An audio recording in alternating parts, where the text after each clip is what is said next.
Ah, Pag-usapan nga natin itong kwan na ito.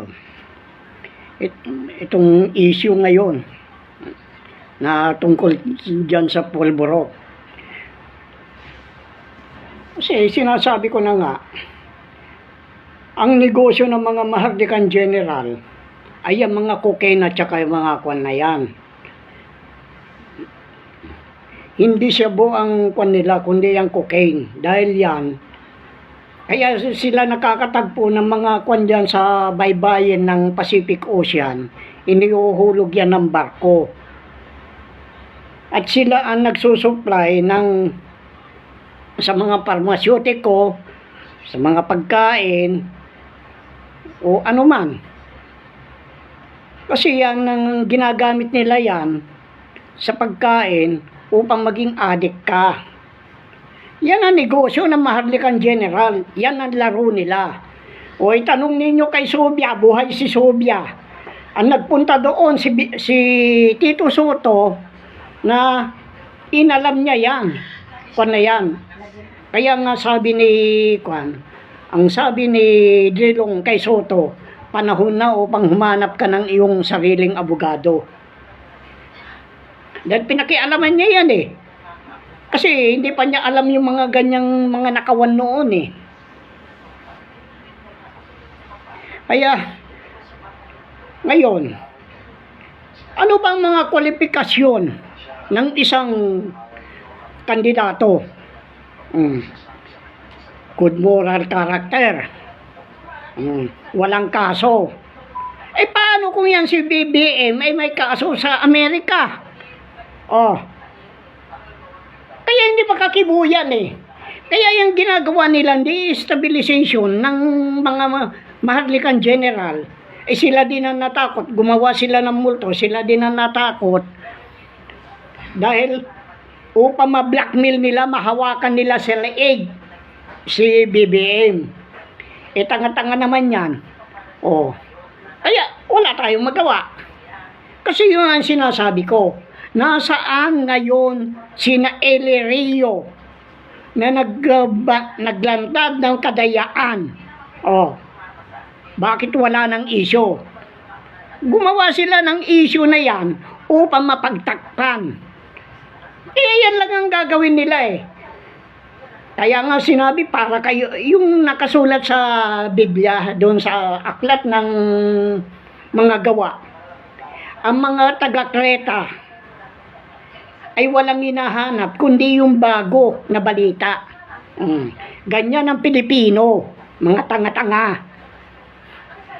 Kinakalimutan nila yung talagang issue, yung pandaraya sa eleksyon.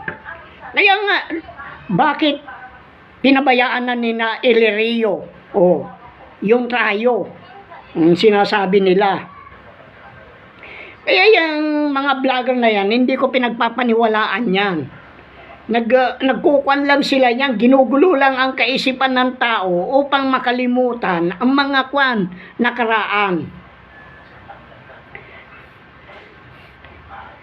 Kaya yung na yan, may kaso yang na sa Amerika. Kung ang kaso mo sa international, dapat ka bang kumandidato? Pero yung Comelec na yan, tanga-tanga yan. Hindi nila inaalam. Kaya nga lahat nagkakandaloko-loko, nagkakadawindang-windang ang buhay ng Pilipino. At yan naman, kagustuhan din ng CIA upang mahawakan din nila si Bongbong. Ako, kaya ba ninyong hawakan? Yan ang sinasabi ko sa inyo. Hindi ninyo ako kayang hawakan. Kahit anong mangyari, hindi ninyo ako kayang hawakan. Kaya yan, ngayon naguguluhan sila ngayon. Ayaw nilang papasukin ng ICC dito. Bakit? Dahil sila nagtatakipan ng kasalanan. Anong klaseng hustisya meron tayo dito? Hindi ba? Ultimo Supreme Court, mga inutil, bayaran yan. Mga media, bayaran yan. Lahat na lang bayaran. Sino ba nagpauso ng troll? Hindi ba yung mga Marcos na yan? Oh. Pagkatapos sila nagagalit. Na tinitira din sila ng mga troll ni Juan. Ng mga Duterte. Talagang napakahirap ang buhay ng Pilipino ngayon. Sasabihin nila, umuunlad. Paano umuunlad ang Pilipino? Oh. Sa mga probinsya, marami ng inaamin nila na wala ng pondo. Oh. Kaya yung mga job order na yan, wala na yan. Pagkatapos sasabihin ni Jokno, umaangat. Sasabihin ni Medalya. Kaya nga, ang hinahanap ko, yung 150 trilyon na binayad ng Amerika, saan napunta yan? Uulit-ulitin ko yan. 150 trilyon dolyar. Nasaan napunta yan? Yan ba yung inimprenta nung panahon ni Dilema? Oh. Sino mga nagkuhan dyan? Kaya nga, nakaw, extension office ba ito ng Federal Reserve Bank, itong Bangko Sentral ng Pilipinas?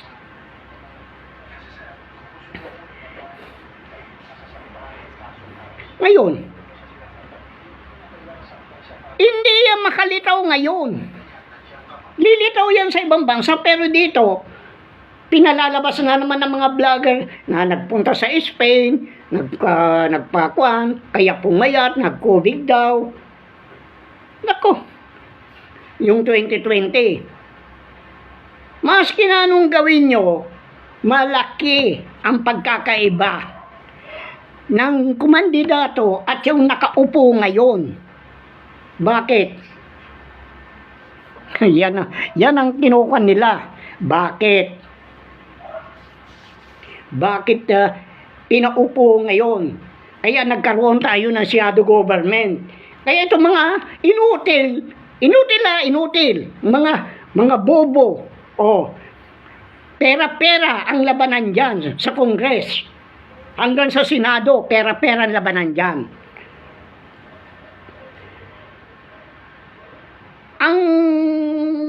Kaya ko sinabi pera-pera dyan, alam nila na sa Constitution natin, hindi na pinapapasok ang mga Amerikano dito.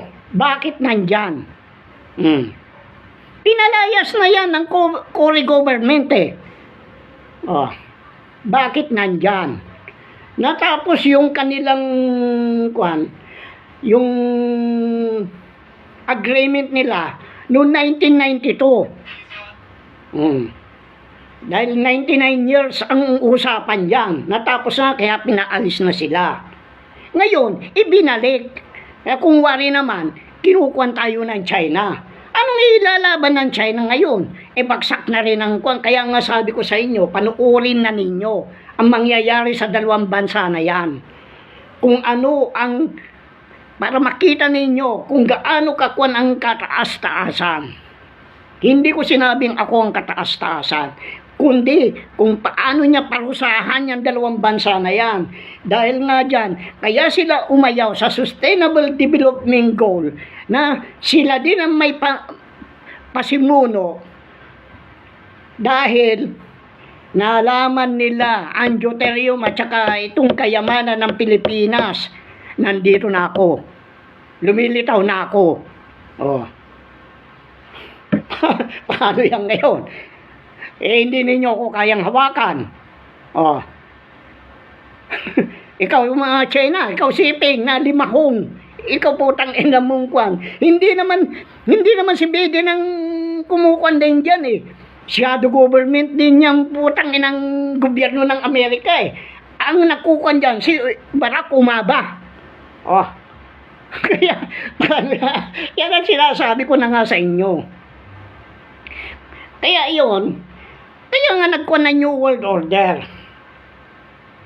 Ipapakita ko lang kung paano nagkuha ng New World Order. Kung bakit ko sinabi na si Marcos ang Anti-Kristo.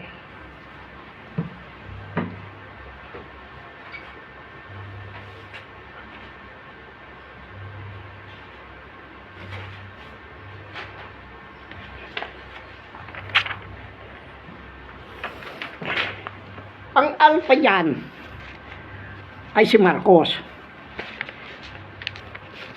Kaya nga, sinasabi ko ayan. Yan ang alpha. Kaya nga doon sa itinatag niyang itinatag niyang Alpha Omega World Martial Program. Pero yung program na yan ang sinisira ko ngayon. Ayan ang magkasama niyan.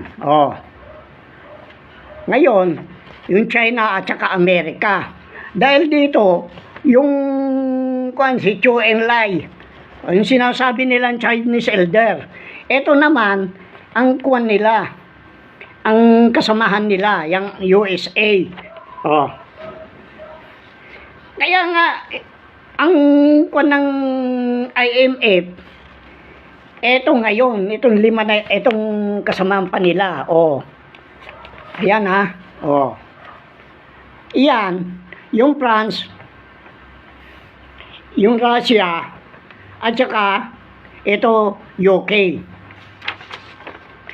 Iyan ang group of 5. Ngayon,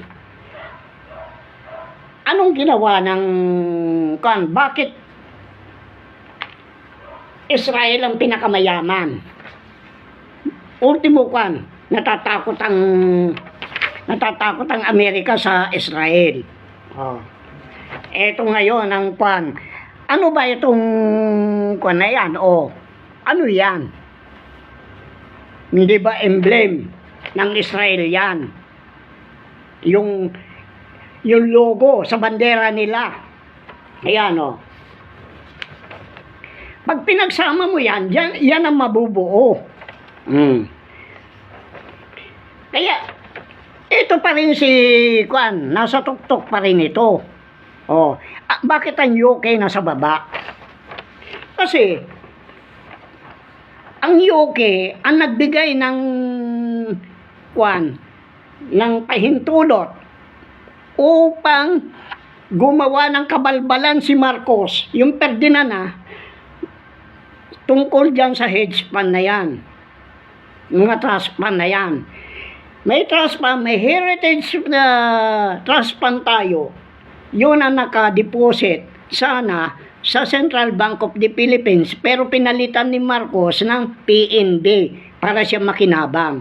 At kaya niya binigyan lahat ito ng itong group of 5 na ito, China, Russia, France,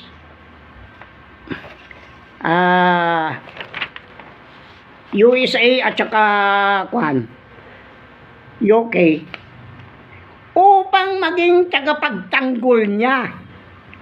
Dahil yan, kinakatakutan nila dahil mga superpower yan. Ngayon, anong ginawa ngayon ng uwak?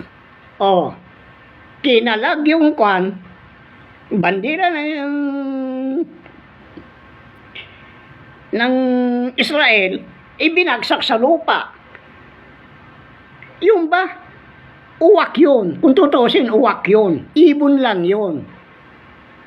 Imposibleng walang espiritu na napunta doon upang ibagsak yan.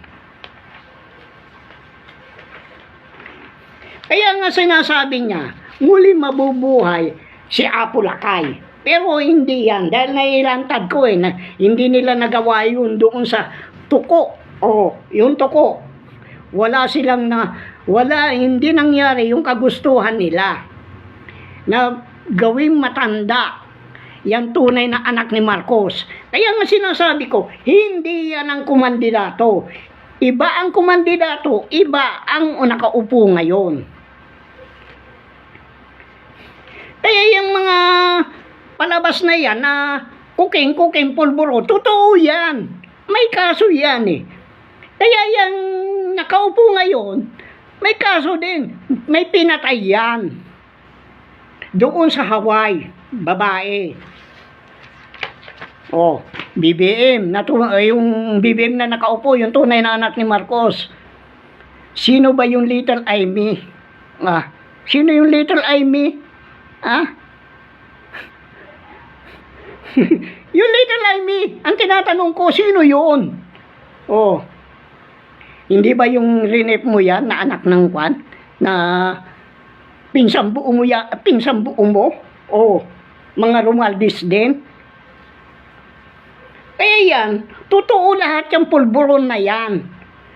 Ngayon, gumawa itong mga maharlikang general para mahawakan nila. Eh natakot naman sila, binubulgar ko naman.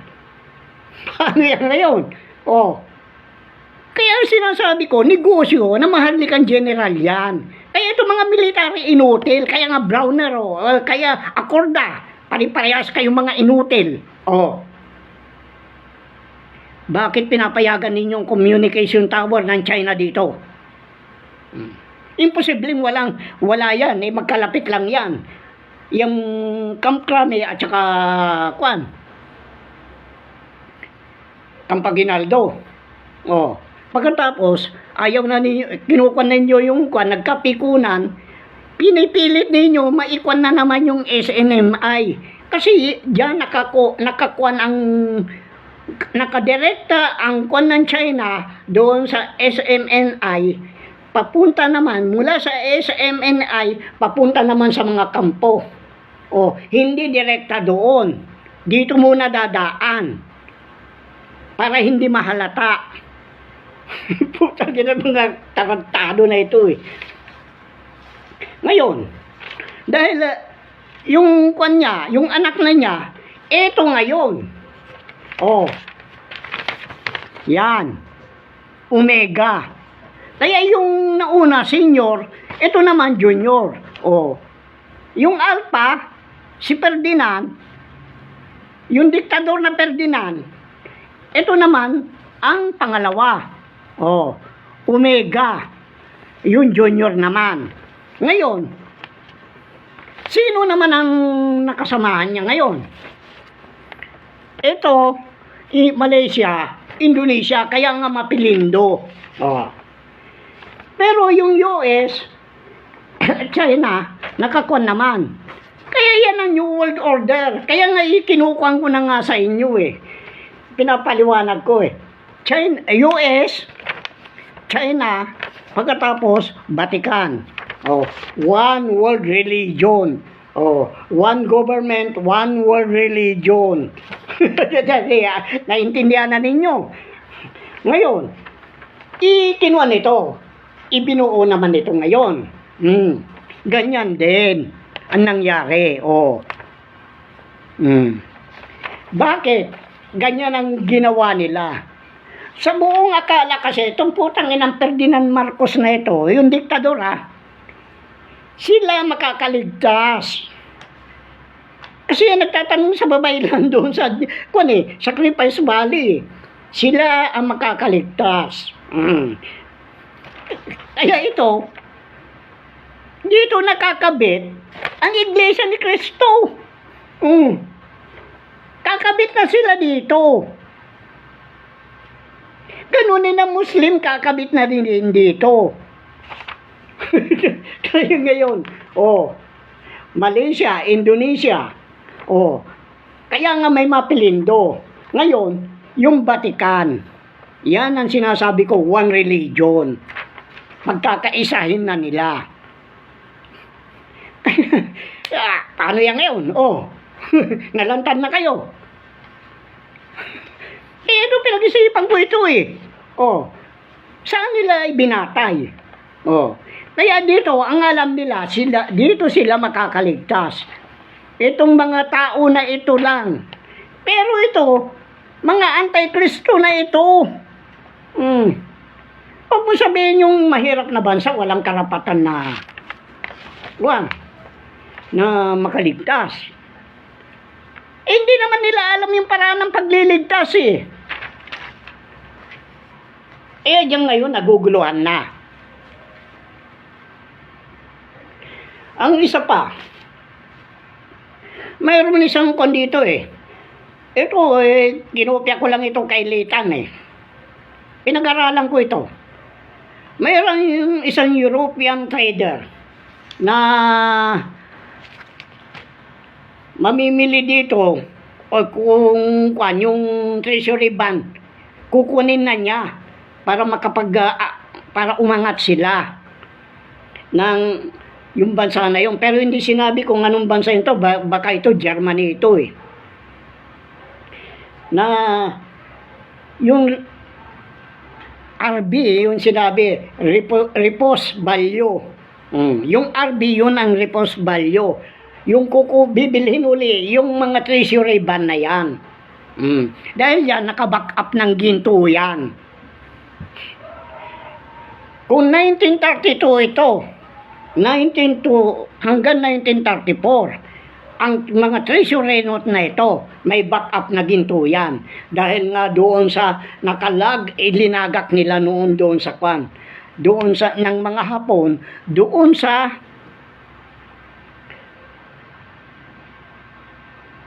Germany. Kaya yan, inalagaan din nila itong Germany. Itong Hapon. Pero kalaban naman nila, itong mga Hudyo. Kasi itong mga Hudyo na ito, sila ang tumutulong nung World War I sa United Kingdom. Nung tumulong sila doon, naging kalaban ng Germany. Kaya yung mga Hudyo, nagkaroon ng Holocaust. Pinapatay nila lahat ang mga Hudyo. Dahil yung pagkatalo ng Germany noon, kung hindi tinulungan ni Rothschild,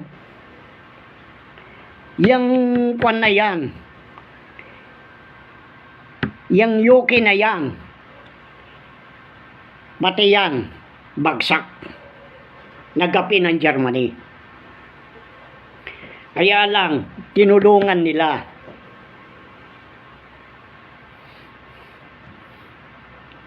Kasi yung mga ginto na yan, ipinasa doon sa kwan, Amerika, ng Hapon, bago mag World War I. Nagkwan sila doon. Ngayon, nung makaipon na nung kwan ng Federal Reserve Bank yan, hindi naman makayanan ng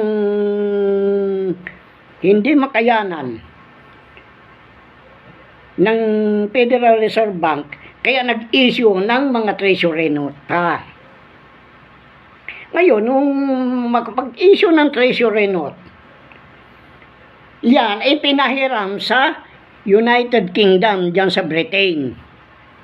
Kaya sila, ang nagpahiram dyan, yung Rothschild. Dahil sila ang linapitan ng Hapon nung kwan na yun eh. Hindi kaya ng Rothschild, kaya lumapit sa Amerika. Kaya itong Rothschild na ito, napunta na sa Amerika. Di alam na ninyo. Ngayon, ang kumokontrol ngayon dito sa Amerika, yun yung Rothschild. Pero, sino yung kwan na ngayon itong huli? Yan yung sinasabi kong Marcos. Kaya ngayon sinasabi kong trilateral member, G20,23, yung kwan na yan. Etong 23 na ito, yung 23, 21, 22, 23, bakit hindi na lang ginawang G23? Kasi isang bansa ang kwan nito. Ulit-ulitin ko lang yan. Marami pang hindi nakakaalam yan eh. Hindi ba inamin nitong putang inang Marcos na ito? Itong putang ina putang ina kakako. Ayaw ninyong pamura. Yan Hindi ba sinabi niya, membro siya niyan, New World Order. Kaya ito ang nagpapatunay ngayon. Nalalantad siya sa akin. Nalalantad siya sa akin. Kaya hindi na siya makapagkilos. Kaya itong mga military na ito, lahat yan mga inutil. Ikaw, Trillanes, tumigil-tigil ka na. Kasabwat ka din dyan. Kung pampagulo ka. Huwag mo sabihin hindi totoong sinasabi ko, tarantado ka. Ngayon, ang pinagtataka nila, bakit? Anong pakialam ni Marcos sa mga reposition, yung mga yung repos na mga heritage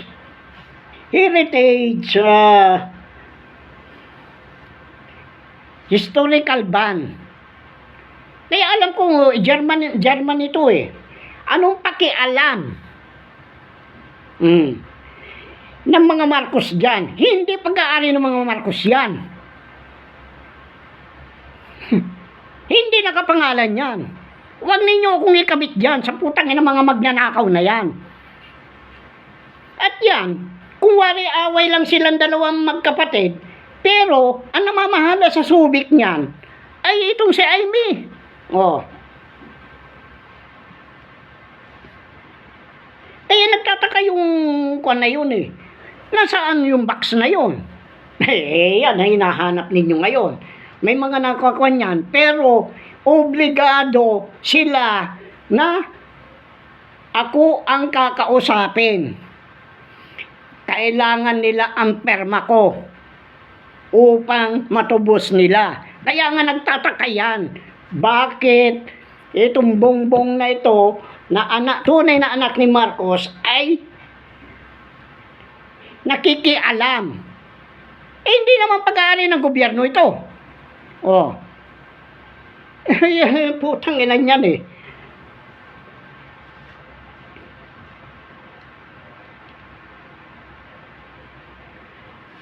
Kasi yan yung tire eh. Ngayon, yung tire kasi, yung susun-susun na yan. Kung ano ang dapat mauna. Ito mauuna dapat.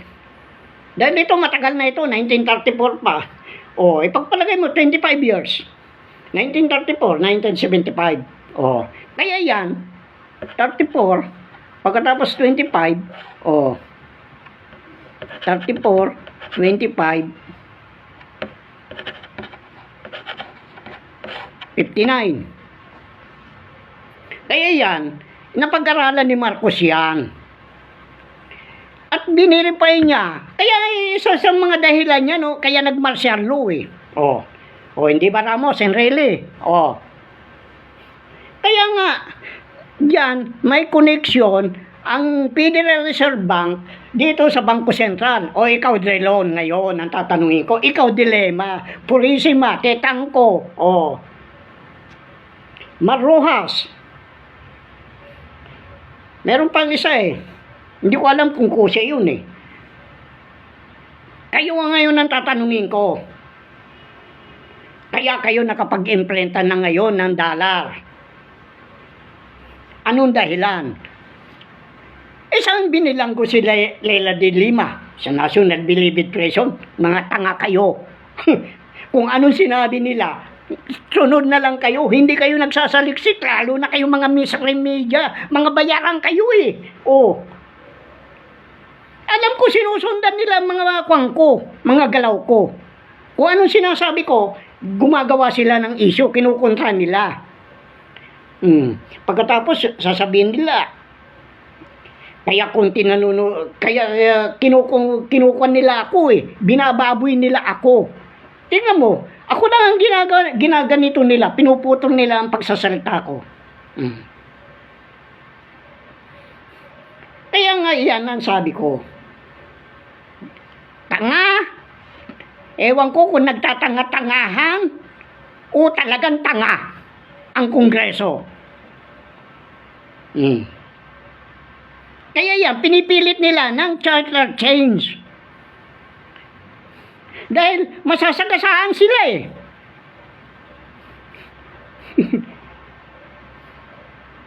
Hindi ba, Bongbong? Tunay na anak ni Marcos?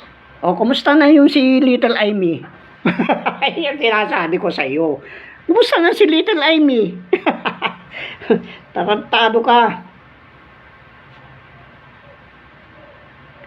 Kaya siya namimili eh, ng mga kwan eh. Wala siyang karapatan dyan. Kaya yan nagpumilit na manalo. Lahat ng kadayaan. Kaya ngayon, Elireo, paliwanag mo ngayon. Bakit hindi na kayo kumikibo ngayon? Oh. Nangamayagpag, ang yayabang ninyo. Ang talagang gusto nyo, mahawakan. Oh. Dahil alam na ninyo, napapanahon na upang lumabas sa mga kayamanan. Pero ako, Hanggat nandiyan kayo, hindi ako kikilos. Sabihin ko sa inyo ang totoo, ano kung magkagutom-gutom, ang mahirap sanay sa hirap yan. Kayo, mga putang ina nyo.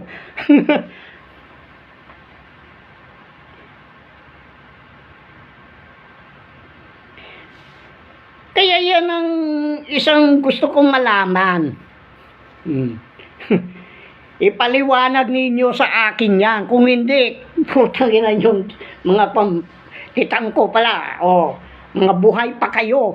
Huwag niyo sabihin. Maski namamatay kayo, kukunin niya mga ari-arian nyo. Kaya tahimik sila sa akin At hindi nila ako pwedeng galawin. Hindi. Kaya inuna ko nga yung sa labas ng bansa O ngayon, kilala ako sa labas ng bansa. Ngayon, pag gagalawin ako, malilintikan sila. Maraming magagalit na bansa sa inyo. Kaya ako, ito utak gamitin nyo. Kulang kayo sa ganito. Ang yayabang nyo kung mga kuwang kayo. Ang alam lang ninyo, dito lang kayo mga vlogger Ang alam ninyo, dito lang. Mga tanga-tanga kayo.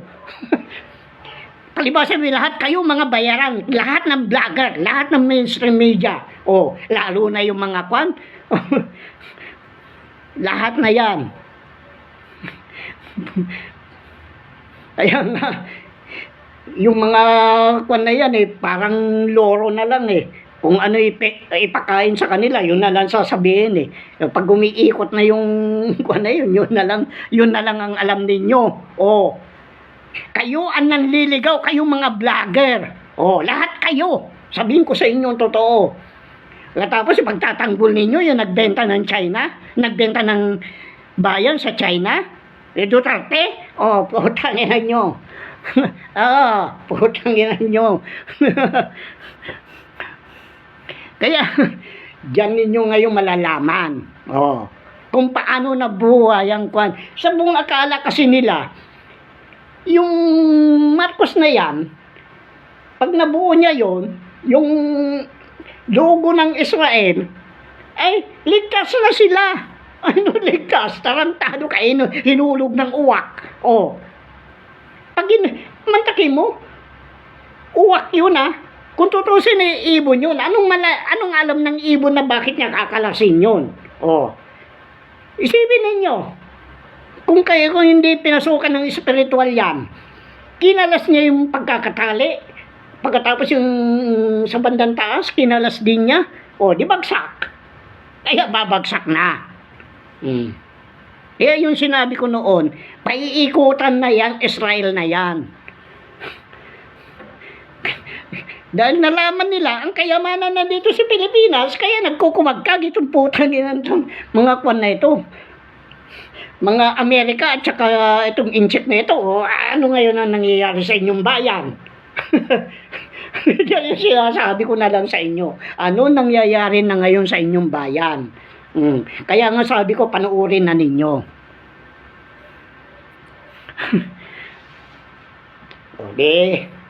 Alam na ninyo kung paano nabuo yung New World Order. One government, one world, one government, one religion. Simple lang. Pero walang utak itong mga vlogger na ito, itong mga mainstream media, mga bobo. Putang ina nyo, mga bobo, nakakaya kayo. Ang tataas ang pinag-aralan nyo. Ako, simple lang. Ang damit ko, sira-sira. Nakikibagay ako sa mahirap.